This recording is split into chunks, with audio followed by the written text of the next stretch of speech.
उपस्थित समस्त श्रोता बंधु, पिता तुल्य बुजुर्ग लोग, इस पावन भूमि को पवित्र करने वाली हमारी माताओं में आज इस भगवान की पावन कथा को सुनते हुए तीसरा दिवस है।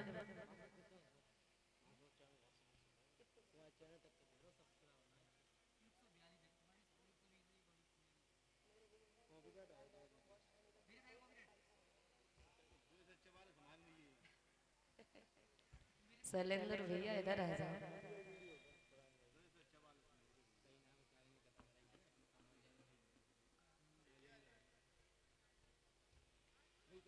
हरिहर क्षेत्र गंगा जी के किनारे पर बैठे श्री व्यास नंदन सुखदेव उत्तरानंदन महाराज परीक्षित जी को कथा सुना रहे हैं। हे राजन, और आज की जो कथा है बड़ी पावन है।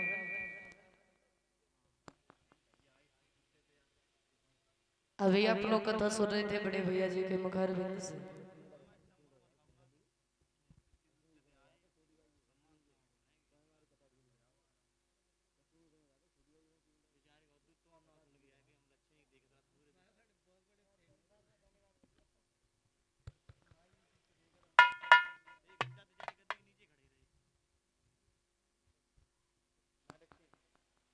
इधर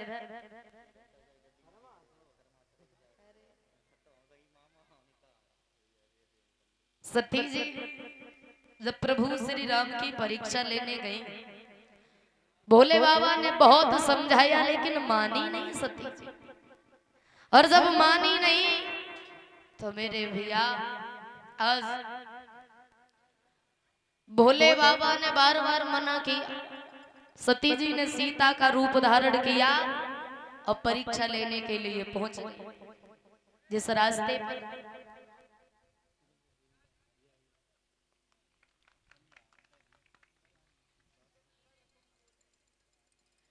प्रभु श्री राम जा रहे थे, उसी रास्ते पर सती जी सीता का रूप धारण करके बैठ गई। भोले बाबा दूर से खड़े खड़े देख रहे हैं भारी सती। प्रभु ने उस रास्ते को छोड़ दिया, दूसरा रास्ता पकड़ लिया तो सती जी उस वाले रास्ते पर भी बैठ गई। तीसरा रास्ता कह लिया तो सती उस वाले रास्ते पर जाकर के जैसे ही बैठी, समझ गए प्रभु श्री राम कुछ न कुछ तो बात है। तब तक लक्ष्मण की नजर पहुंची और लक्ष्मण कहने लगे, सुनो भैया, तुम यहाँ पर रो रहे हो, चिल्ला रहे हो, और देखो भाभी जी सामने बैठी है। राम बोले, नाना लक्ष्मण वो भाभी नहीं है। कौन है? चलो हम तुम्हें चल के बताएंगे कौन है वो। और यार एक माला पहना करके हमारा सम्मान किया और 101 रुपए से बड़े भैया शैलेंद्र यादव जी की तरफ से, ये ग्राम नंगला अतिया के रहने वाले हैं। कुछ दिन पहले हमारी कथा हुई थी भैया जी के यहाँ पे। कामना करेंगे भगवान कन्हैया बड़े भैया जी के जीवन में सुख शांति बनाए रखे, यही कामना और आकांक्षा है गोविंद भगवान से। इधर आगे बढ़ करके जैसे ही गए, प्रभु श्री राम ने दोनों हाथ जोड़े और बोले, मैया प्रणाम, बाबा का। अब जरा विचार करना, सती उनकी पत्नी का रूप धारण किए बैठी थी और प्रभु श्री राम ने जाकर के कहा मैया प्रणाम, बाबा कहाँ है? तो सुनने में कैसा लगा होगा सती को। सती जी ने दोनों नेत्र बंद किए, उठ करके भागना चाहिए लेकिन भाग नहीं पाई। क्यों? क्योंकि चारों तरफ प्रभु श्री राम खड़े नजर आ रहे हैं। इसीलिए काफी देर हो गई, मन में विचार करने लगी हैं सती अब करें तो क्या करें। भगवान हमारे भोले बाबा ने मना किया था कि सती भगवान की परीक्षा नहीं लेते, लेकिन हमने एक भी बात नहीं मानी और परीक्षा लेने चले आए। अब सती मन में विचार कर रही है, कुछ कह नहीं रही।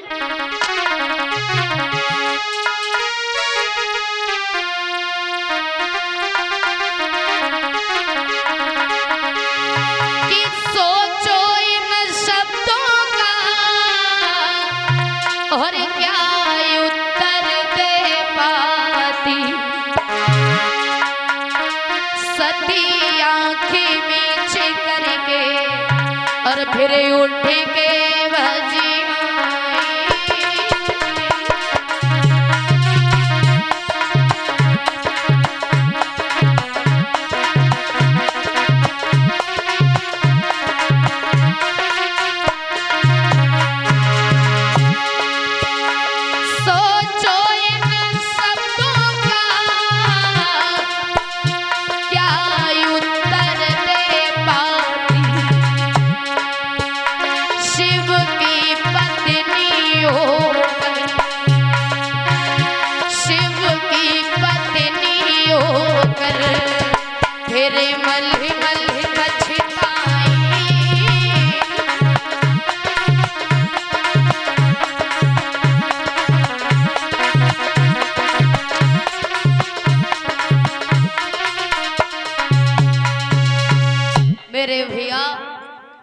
सती वहां से जैसे ही दौड़ी लेकिन बड़ा मुश्किल से भाग पाई और जैसे ही भाग के गई भोले बाबा के सामने खड़ी हो गई।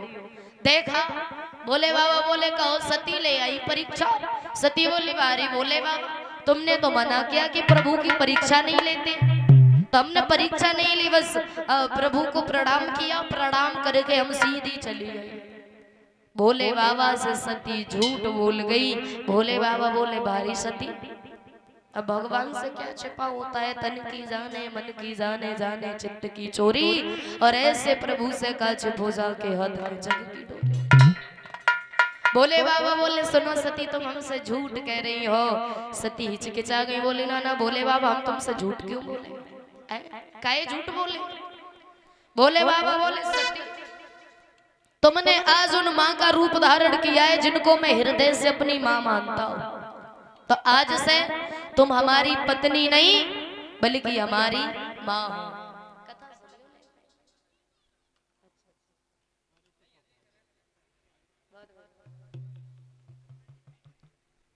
आज भोले बाबा कहने लगे सती तुमने आज हमारी माँ का रूप धारण किया है, इसीलिए आज से तुम हमारी पत्नी नहीं बल्कि आज से हमारी माँ हो। अब जरा विचार करना, अगर कोई अपनी पत्नी से कहे कि तुम हमारी पत्नी नहीं बल्कि माँ हो तो उसे कैसा लगेगा।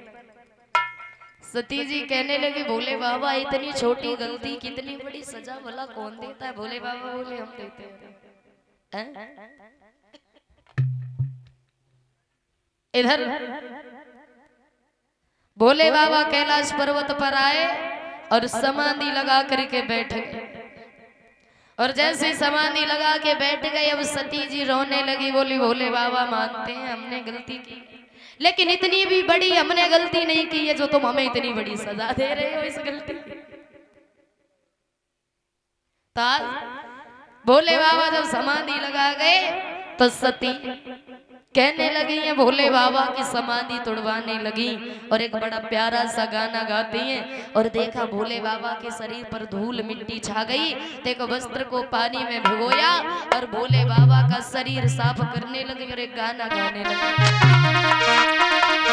और बोली है सती जी कि रूठे रूठे मेरे भोला और मनाऊं कैसे रूठे रूठे मेरे बाबा, मनाऊं कैसे रूठे रूठे मेरे भोला।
जी गाना गाने लगी, लेकिन भोले बाबा ने नेत्र नहीं खोले। क्यों?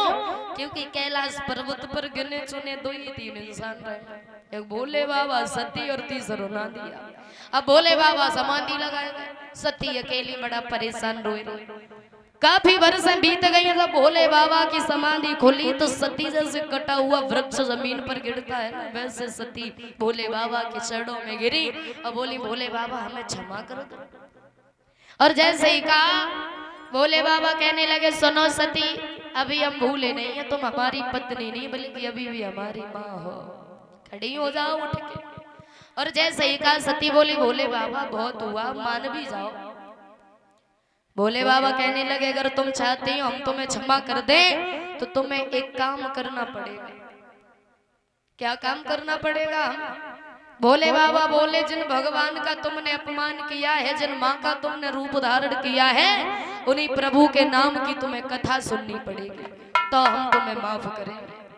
तो आज सती कहने लगे, हाँ भोले बाबा हम कथा सुन लेंगे, लेकिन तुम हमें माफ कर दो। तो आज भोले बाबा कैलाश पर्वत पर बैठ गए और सती जी को कथा सुनाने लगे। और जब सती जी को कथा सुना रहे थे, उसी समय आकाश से कुछ विमान निकल कर के गए। और जैसे ही विमान निकल के गए, सती बोली, सुनो भोले बाबा, कथा बंद करो और पहले से बताओ ये विमान कहाँ जा रहे हैं। भोले बाबा क्रोध में आकर के बोले, ये विमान तुम्हारे बाप के घर जा रहे हैं। क्यों जा रहे हैं? वो इसीलिए जा रहे हैं सती, क्योंकि तुम्हारे पिता ने यज्ञ का अनुष्ठान रचाए, तुम्हें निमंत्रण दिया, बुलाया है तो जा रहे हैं। अच्छा, लेकिन भोले बाबा से बताइए, इन्हें निमंत्रण दिया, ये लोग जा रहे, आकर को हम भी उनकी बेटी है, हमें क्यों नहीं बुलाया हमारे पिता ने? भोले बाबा बोले, सती वो तो एक गलती हमसे हो गई है छोटी सी। तुम्हारे पिता जब दरबार में आए, सभी ने उठ करके उनका स्वागत सम्मान किया। मैंने सोचा हमारे ससुर जी हम क्या इनका सम्मान करें, तो हम बैठे रहे। बस इतनी छोटी सी बात के पीछे तुम्हारे पिता हमसे नाराज है। लेकिन समझ में एक बात नहीं आई, गलती हमसे हुई, हमें नहीं बुलाया, वो तो नहीं बुलाया, लेकिन हमारे चक्कर में तुम्हें भी नहीं बुलाया। सती बोली, भोले बाबा मैं तो जाऊंगा, इतने दिन हो गए, साथ की सखियों की याद आ रही है, मैया से भी मिल आऊंगी और सखियों से भी मिल के आऊंगी। और जैसे ही कहा, भोले बाबा बोले, सती एक बात हमेशा ध्यान में रखना, गुरु मित्र पिता के घर बिना बुलाए कभी जाना नहीं चाहिए। अगर कोई दुखद बात है तो चले जाओ, अगर सुख की बात है तो कभी भूल करके भी मत जाओ। और जैसे ही कहा, सती हट करके, भोले बाबा मैं तो जाऊंगी। भोले बाबा बोले, सती मान जाओ, बिना बुलाए जाओगी तो आदर सम्मान नहीं होगा। वो कहावत सुनी है, बिना बुलाए आए और मेरे मन न भाए, तब हमारी बात मानो तो तुम जाओ मती। और भोले बाबा बोले, सती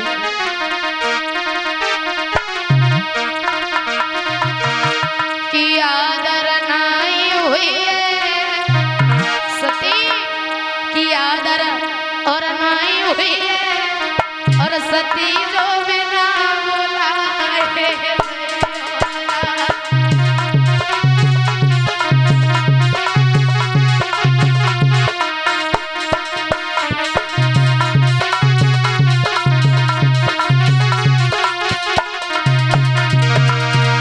बोले, भोले बाबा सती की आदर नहीं हुई और सती जो बिना बुलाए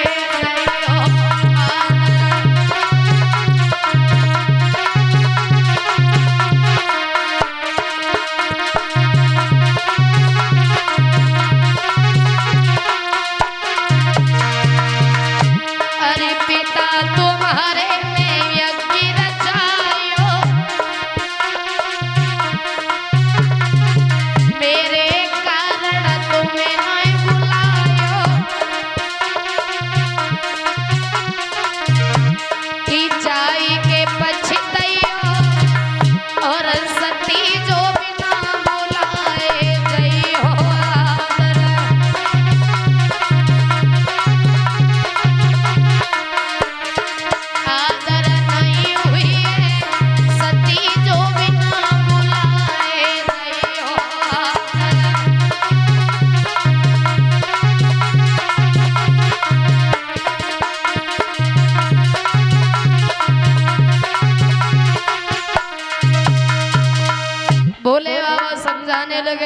यदि मान जाओ, लेकिन सती ने एक भी बात नहीं मानी।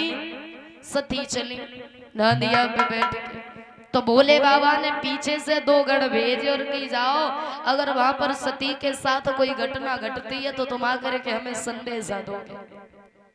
सती चली, और जब सती चली तो सती की और बहन रहे पहले साई, और जैसे ही सती को दूर सा तो वो देखो एक बोली और बहना देख ले सती आए रही।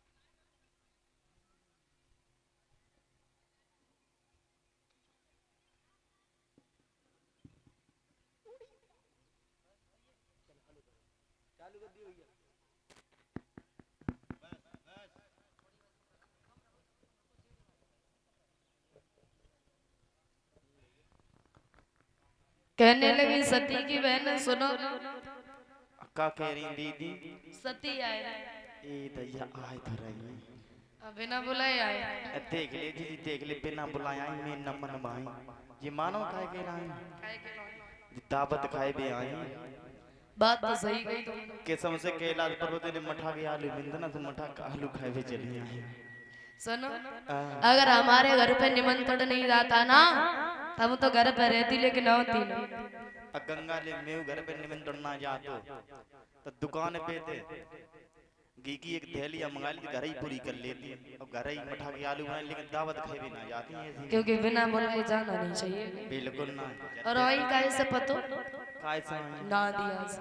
ए दैया इनने तो ना कहीं कटाए थे सब। और ना पतो तुम एक बार की तुम्हें बात बता, हम कैलाश पर्वत पे गए, और जब कैलाश पर्वत पे गई तो तुम्हें कहा बताया, तुम्हें तो पता ही है कि गुफा है। हाँ देखी मौन देखी। हम गई और अच्छा तुम्हारे बे पति महाराज, पति महाराज, और जब गई तो तुम्हें नहीं पतो बहना, भगवान की दुआ से बारिश होने लगी, जैसे शाम सुबह भई थे। और जब बारिश भई, अब एक गुफा रे बाई में हम, बाई में भोले और बाई में हमारे पति महाराज। अच्छा अब बाई में वो ना दिया, भाई भी ना दिया। और सुनो सबसे बड़ी बात तो ये है, ब गुफा जब ज्यादा पानी बरसे ना तो हमें सब पानी और टपके, और समझ में जे नहीं आए बहना, वो भोले बाबा है इतना तो भयानक रूप है, अगर कोई छोटो बच्चा देख ले तो बेचारो है तो का खाए के मर जाए।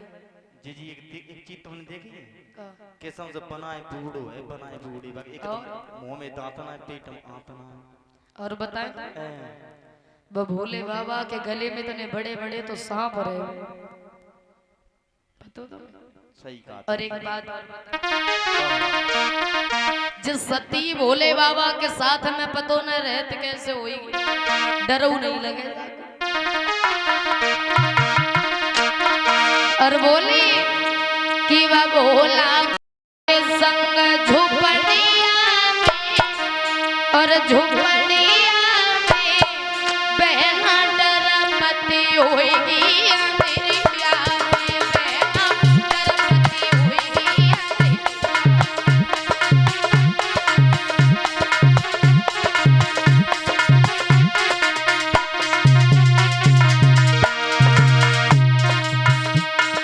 भोला के संग झुपड़िया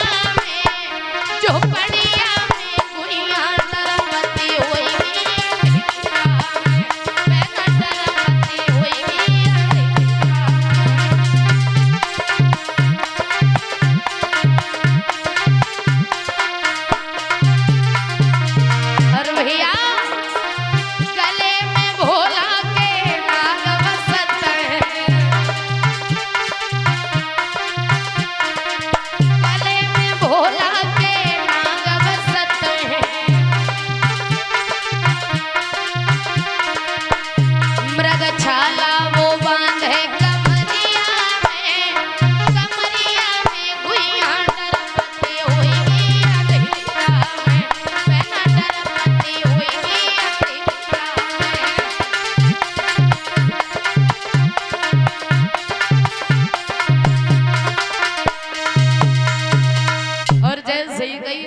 सती पास में आई, लेकिन बहने एक नहीं बोली सती। और जब नहीं बोली तब तक सती की माँ आई।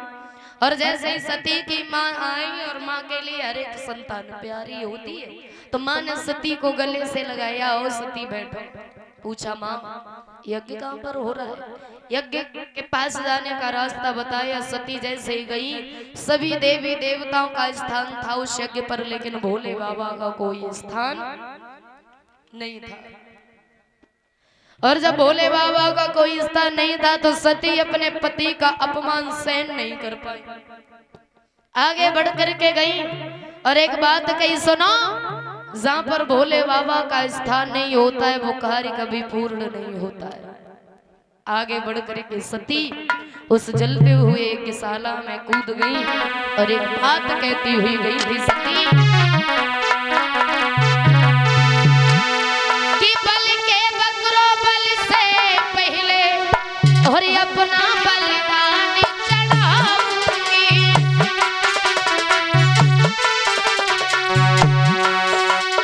बाबुल के कर्म कुकर्मों का निश्चित ही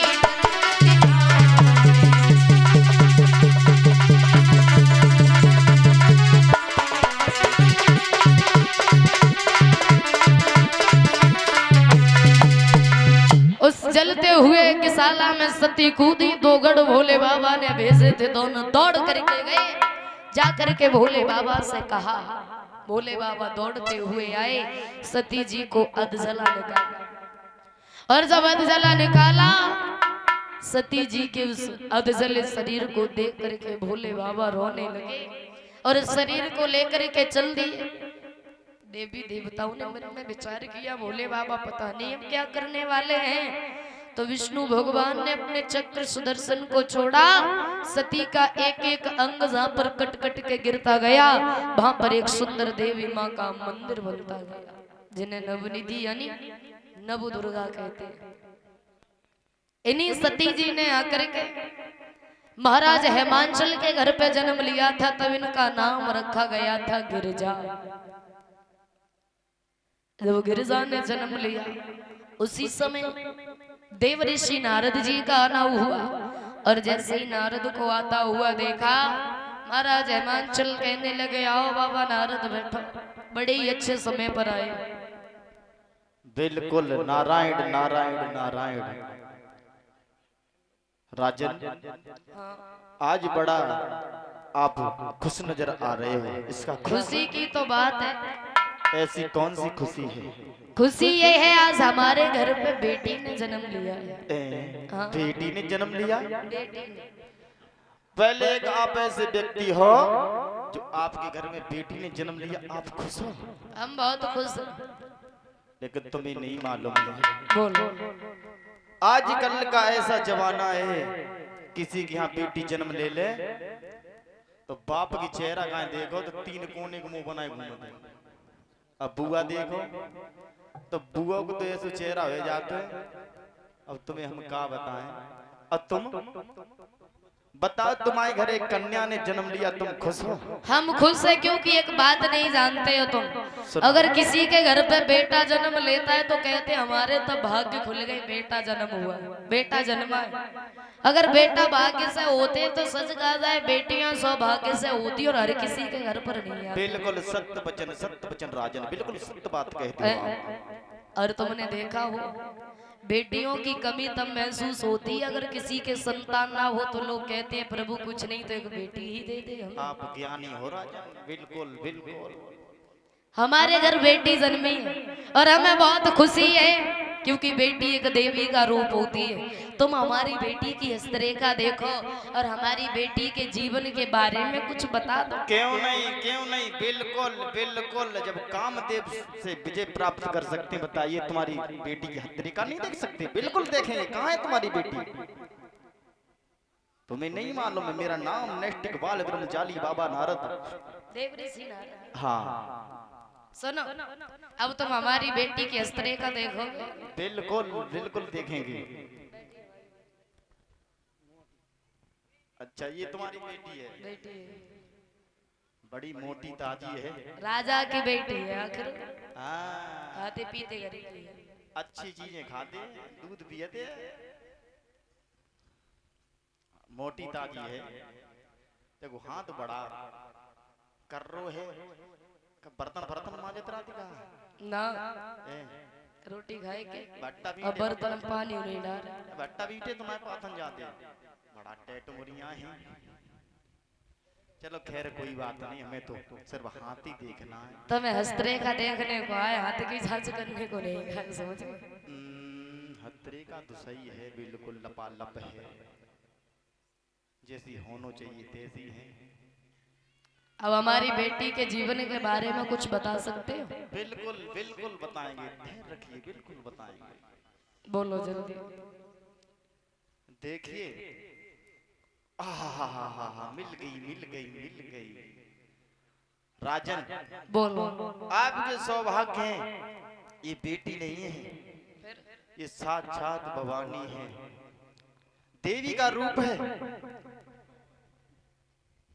और देख रहा हूँ इसके घर और बर के बारे में जानना चाहते हो ना? जानना चाहते हो? बिल्कुल देखेंगे, शादी वाली भी रेखाएं देखेंगे। राजन, बोले। एक कमी है। क्या कमी है? लड़की तो तुम्हारी साक्षात देवी है, लेकिन ये बात है, बोलो। जो इस लड़की के नसीब में दूल्हा है ना, बर है ना,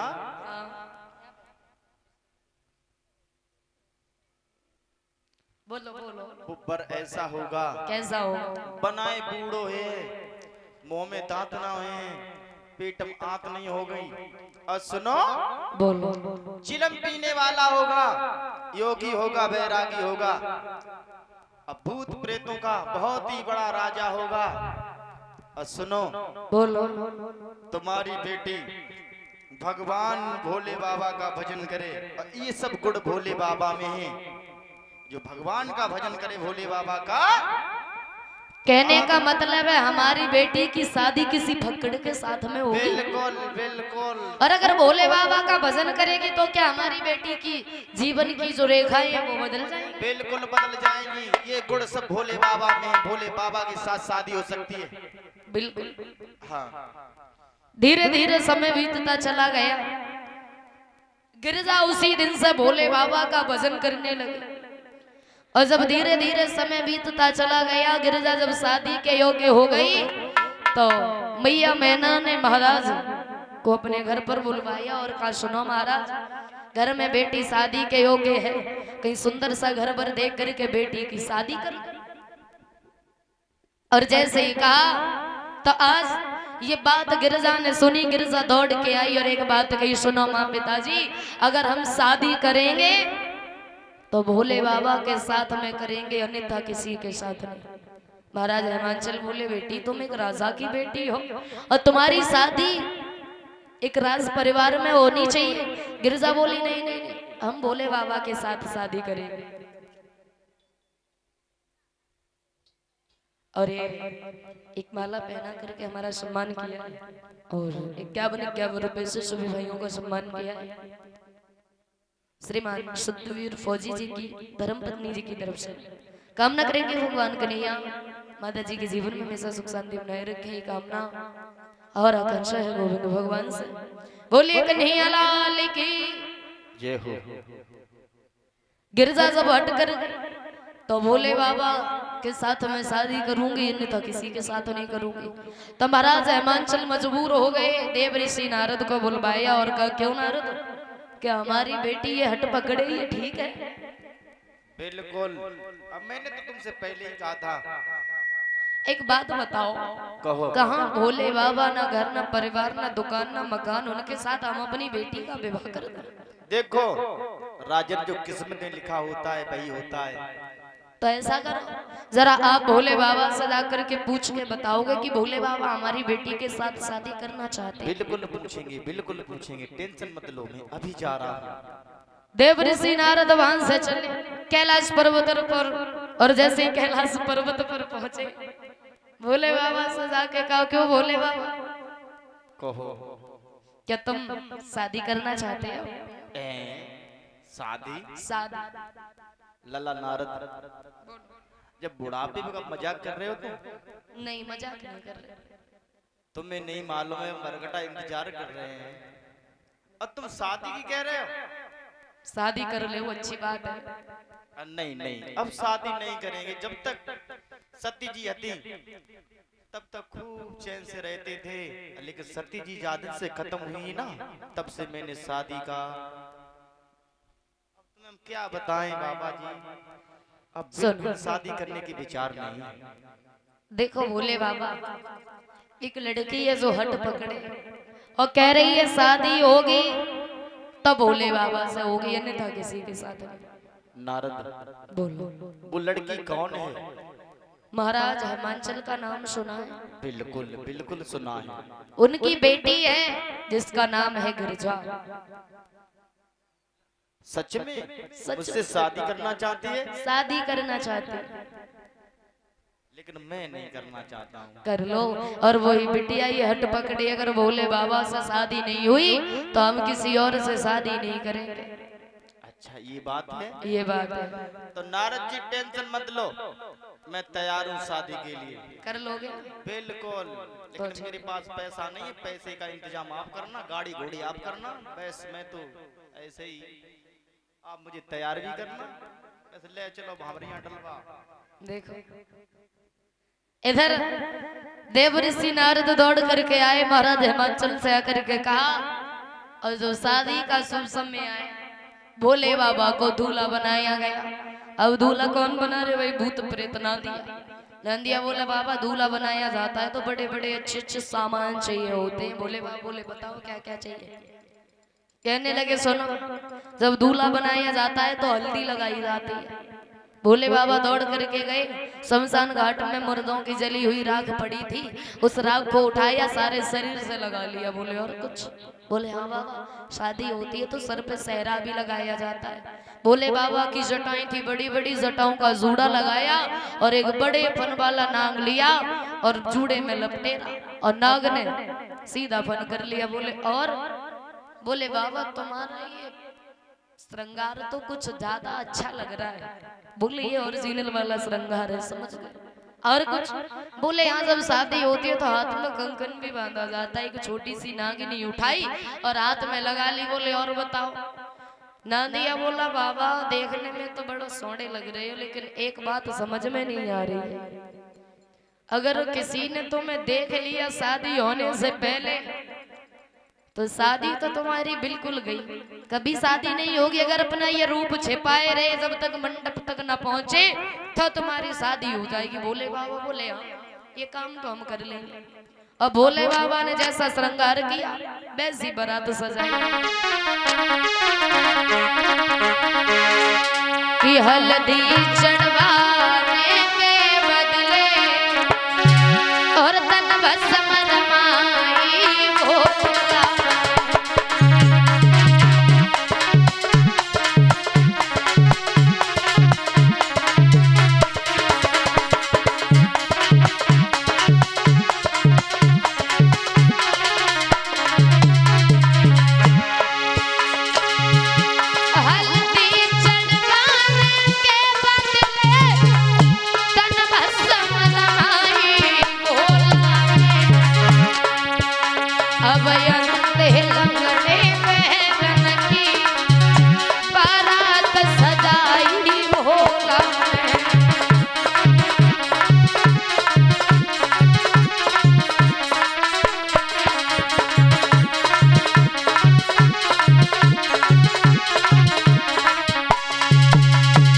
भोले बाबा चले नांदिया पर बैठ गए, जितने देवता थे सब आए बारात में। अब देवता एक तरफ और भूत प्रेत की बारात एक तरफ। भोले बाबा चले नांदिया पे बैठ गए और जैसे ही चले गांव के लोगों ने सुना तो दौड़े बारात देखने के लिए। और जैसे ही दौड़े और जैसे ही भोले बाबा ने सुना कि लोग हमें देखने आ रहे हैं, बताया भोले बाबा अगर अभी तुम्हें देख लिया तो शादी कभी नहीं होगी। तो भोले बाबा नांदिया की पूंछ की तरफ मुंह करके बैठे। नांदिया बोलो बाबा वैसे भी तुम बड़ा सुंदर लग रहे थे और अब और ज्यादा सुंदर लग रहे, क्यों हमारी पूंछ की तरफ पैर मुंह करके क्यों बैठ गए? भोले बाबा बोले अगर गांव के लोगों ने देख लिया तो शादी नहीं होगी इसीलिए। और जब गांव आ जाएगा तो हम सीधे बैठ जाएंगे, कोई बात नहीं। लोग दौड़ देखने के लिए जैसे ही दौड़े, सबसे आगे आ रहे थे देवताओं के राजा इंद्र। और जैसे इंद्र को देखा, इंद्र देखने में बहुत सुंदर, और जैसे ही इंद्र को देखा तो गांव के लोग सोचने लगे भारी महाराज हेमांचल इतना सुंदर दूल्हा जीवन में पहली बार देखा है हमने। और जैसे ही कहा, देवराज इंद्र आगे बढ़े, दोनों हाथ जोड़े, बोले क्षमा करना, दूल्हा वूल्हा नहीं हूँ, बराती हूँ, बारात में आया हूँ, दूल्हा देखना है तो पीछे चले जाओ। मन में विचार किया, जब बारात इतनी सुंदर है, उसका दूल्हा कितना सुंदर होगा। और पीछे आए, पीछे आ रहे थे नारायण भगवान, बड़े सुंदर लग रहे थे देखने पे, मुकुट पहने थे।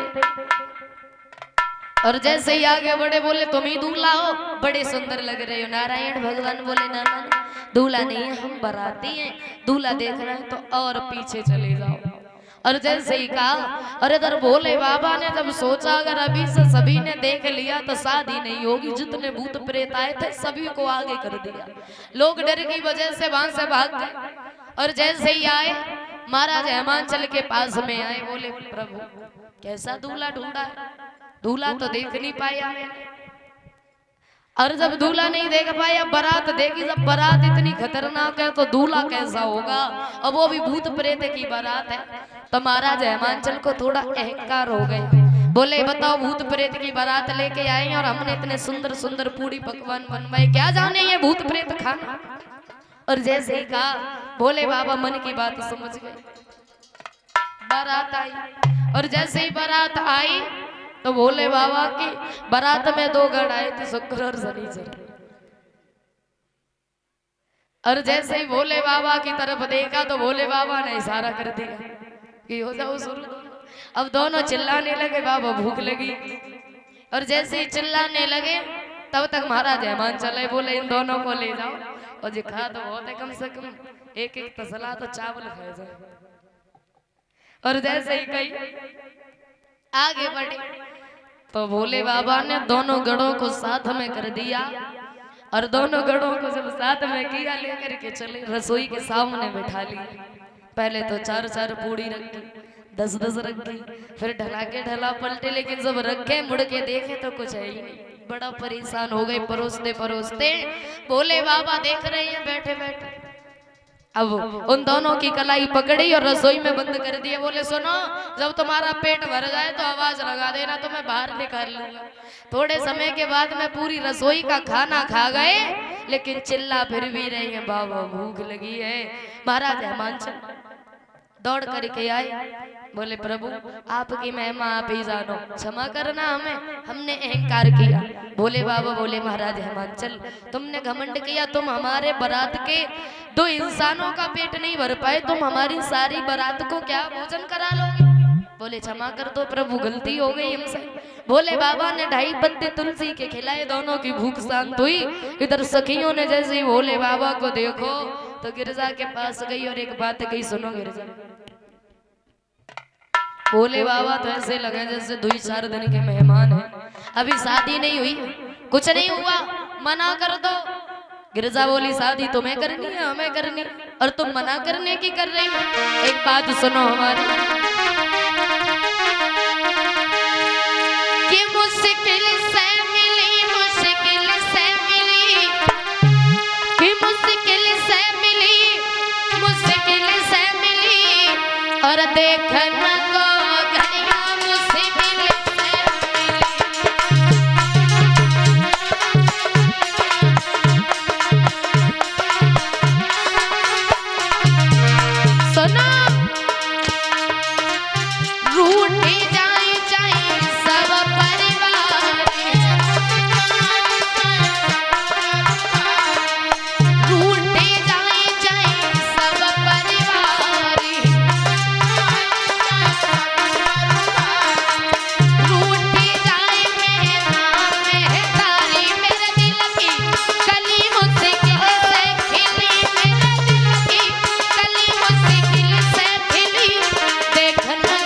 बढ़िया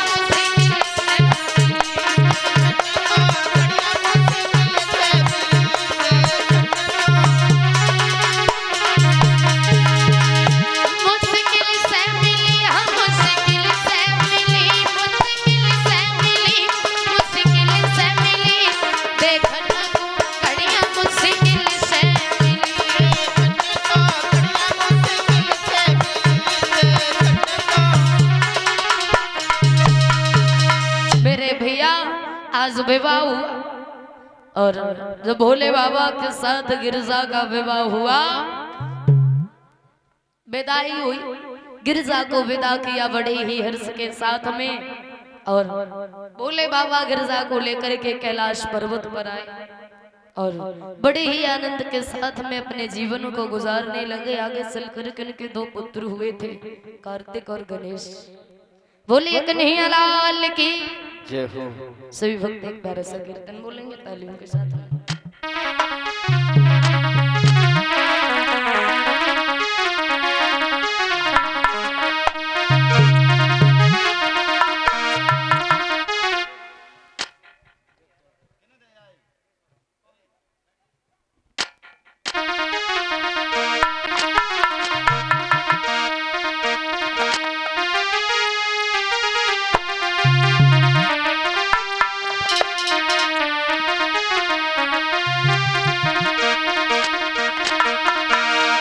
की लगन तुमसे लगा बैठे, की लगन तुमसे लगा बैठे, और जो होगा देखा जाएगा।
बोले बाके बिहारी लाल की जय हो।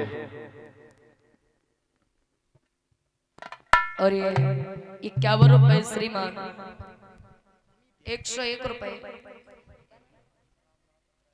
श्रीमान रामनाथ इसी गांव अतिराजपुर से 101 रुपए से सम्मानित कर रहे हैं। कामना करेंगे भगवान कन्हैया दादाजी के जीवन में हमेशा सुख शांति बनाए रखें, यही कामना और आकांक्षा है गोविंद भगवान से।